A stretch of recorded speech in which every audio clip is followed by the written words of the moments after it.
J'ai cessé de courir le matin où j'ai signé. Non pas par colère. Par lucidité. Je ne suis pas retournée chez Bello. Je suis retournée au silence de ma mère. L'avocat m'a accueilli avant l'aube.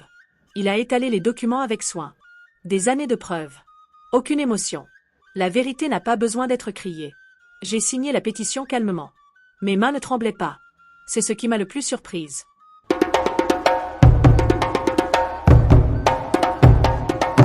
Vers midi, les anciens commencèrent à appeler. Non pas avec colère. Poliment. Ils demandèrent un dialogue.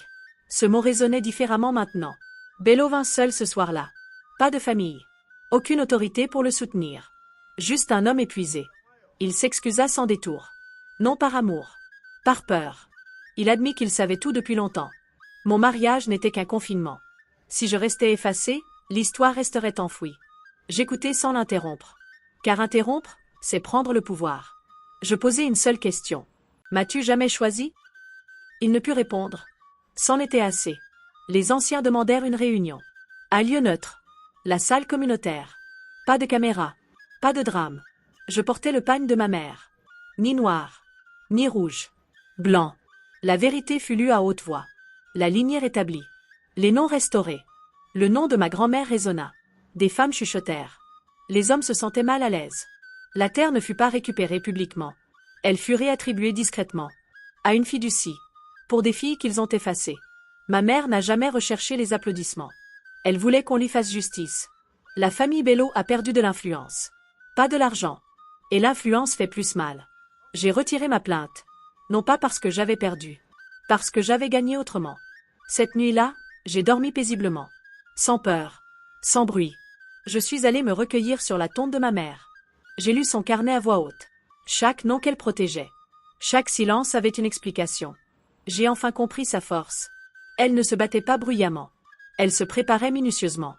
J'ai refermé le carnet doucement. Mon héritage n'était pas une terre. C'était une identité. Et je l'ai pleinement revendiquée. Les mois passèrent sans bruit. J'ai reconstruit lentement mon atelier de couture. Les femmes venaient avec des histoires, pas avec des mensurations. J'ai écouté comme ma mère. Bello a envoyé un dernier message. Je n'ai jamais répondu. La paix intérieure ne nécessite pas de paroles. Le fonds de dotation a financé discrètement l'éducation des filles. Pas de dîner de gala. Pas de discours. Juste des opportunités. C'était juste. Un soir, une jeune fille m'a posé une question.